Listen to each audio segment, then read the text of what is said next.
Bonjour.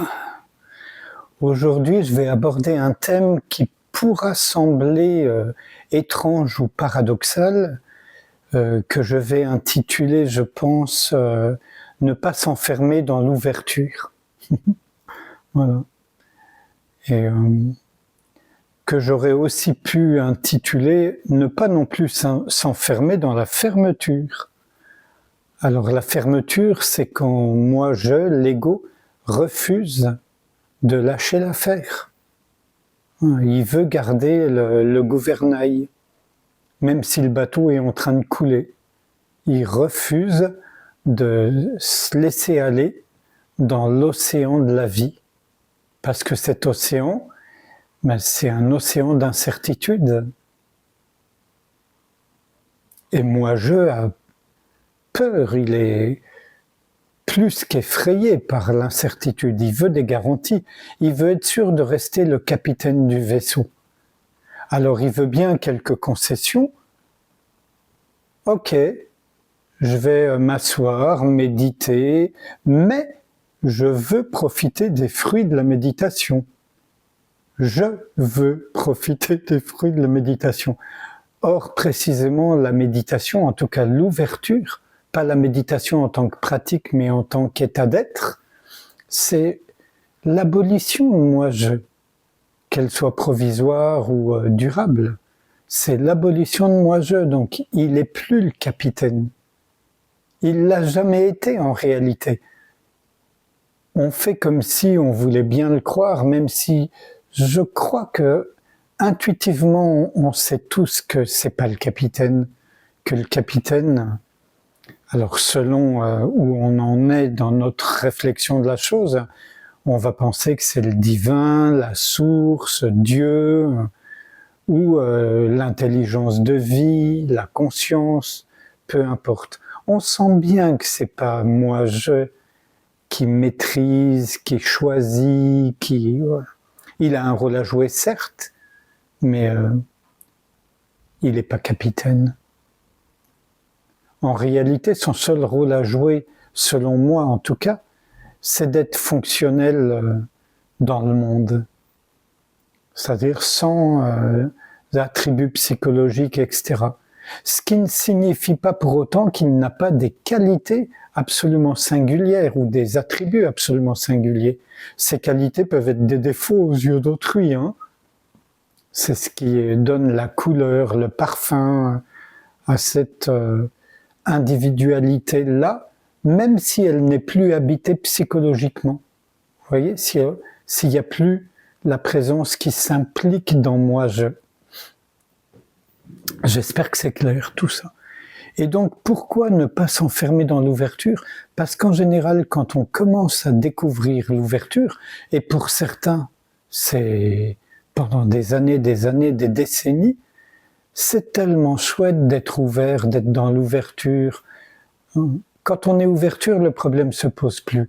Mais quand on est dans l'ouverture, ça veut dire qu'il reste encore quand même des résidus de moi-je qui, comme je le disais, veulent pas lâcher l'affaire. Et donc, ils concèdent à être un peu dans l'ouverture. Et quand on est dans l'ouverture, il y a un tel soulagement qu'on n'a pas envie de retourner dans le monde qu'on connaît, avec ses difficultés, ses pénibilités, avec les conflits, que ce soit interrelationnel ou dans le monde, ou même avec soi-même. Donc, on se complaît dans l'ouverture. Et ce qui est, en principe, ouverture, donc abandon total de soi-même en tant qu'individu, devient une espèce de petite citadelle ou forteresse dans laquelle on s'abrite. D'ailleurs, c'est assez amusant, enfin, si on peut dire, que dans le bouddhisme, on parle de prendre refuge, parce que on peut concevoir le refuge comme une forteresse, ce que ça n'est pas. Prendre refuge dans le bouddhisme tel que je le comprends, c'est vraiment capter le sacré de la chose, que ce soit la bouddhéité, donc l'ouverture, l'éveil, que ce soit la famille de l'éveil, la Sangha, ou que ce soit la loi de la nature, le Dharma, qui, voilà, les lois de la nature. C'est prendre refuge dans tout ça, c'est s'abandonner soi-même en tant qu'individu aussi. C'est pas moi, je prends refuge dans le Bouddha, le Dharma, la Sangha, ça n'a aucun sens. Et en général, on fait comme ça, au début en tout cas, et parfois bien plus qu'au début. Donc on s'enferme dans le refuge comme on s'enferme dans l'ouverture. Mais je le disais au départ, beaucoup plus encore s'enferme dans la fermeture, c'est-à-dire qu'ils verrouillent toutes les ouvertures, toutes les écoutilles, ils essaient même de colmater toutes les fissures, les failles par lesquelles la vie, avec un V majuscule, s'immisce inévitablement, et heureusement pour nous. C'est l'intrusion de l'intelligence de vie, ou plutôt elle est toujours là, donc c'est l'intrusion explosive, éclatante ou plus discrète, parfois c'est spectaculaire, parfois ça passe presque inaperçu, de cette intelligence de vie qui va venir nous faire douter de la véracité de nos convictions, certitudes, opinions en la matière. Et donc quand on est fermé, quand on est dans la fermeture, ça veut dire qu'on a des principes archi faux à la base et auxquels on s'accroche. Genre, l'éveil n'existe pas, la vie est une tartine de merde et tous les jours on en tartine un peu plus. Pardon pour la vulgarité, vous avez dû l'entendre, moi je l'ai souvent entendu depuis mon plus jeune âge, etc., etc. Ou alors, pour les plus ouverts des fermés, c'est ok, l'éveil est une réalité, mais pas pour moi. Moi, je peux pas vivre ça. J'ai trop de casseroles, je suis trop sale, j'ai vécu tellement de choses horribles dans mon enfance, dans ma famille, j'ai moi-même commis tellement de choses. Stop, les amis, stop! On accueille ça, on n'essaie pas de le chasser, on accueille ça, et quand on accueille le fermé, il s'ouvre, vous comprenez? Vérifiez-le là tout de suite. On a comme ça des pensées ou des sensations qui nous ferment. On est avec, on n'essaie pas de les transformer, on n'essaie pas de les ouvrir ou de les modifier d'aucune façon, de les améliorer. Et qu'est-ce qui se passe? Ça peut être difficile, ça peut être désagréable, mais il y a déjà un soupçon de recul, d'ouverture. En fait, à mes yeux, la clé, elle est toujours là. J'en ai parlé l'autre jour, je pense qu'il y a deux clés principales. Une, c'est d'accueillir tout ce qui se présente sans chercher à le modifier et sans s'y impliquer, émotionnellement, intellectuellement, psychologiquement. Et la deuxième clé, c'est de s'abandonner corps et âme, si on peut dire, à ce qui est, à l'intelligence de vie. Si ça peut aider les gens qui ont la foi, la croyance en Dieu, s'abandonner au divin. Pour moi, c'est pas la foi. Croire en Dieu, c'est pas avoir la foi. La foi, c'est vivre Dieu. C'est vivre en intimité. J'allais dire l'existence de Dieu, mais la conviction absolue qu'on est porté par l'intelligence de vie, qu'on l'appelle Dieu, la source, etc. Voilà.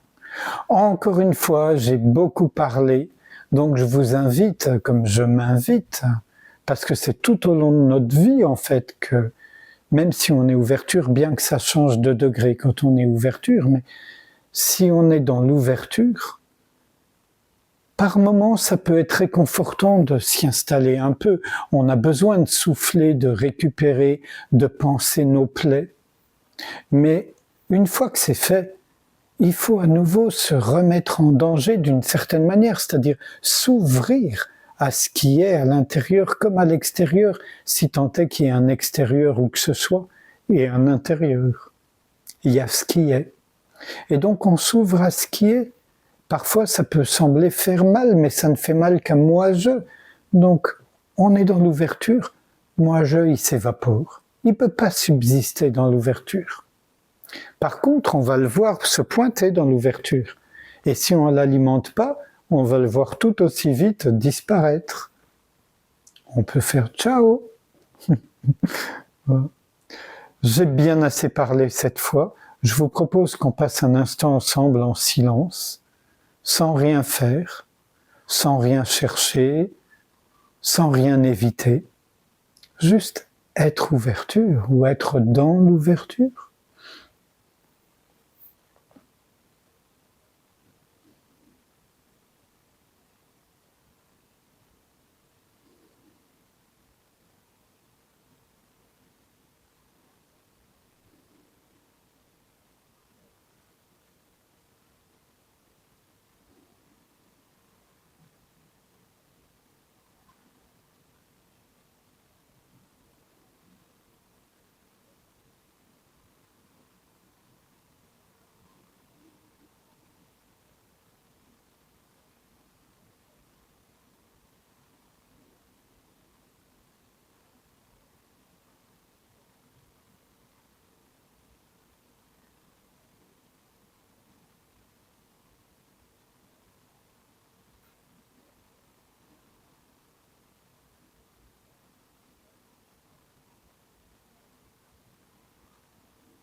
À bientôt.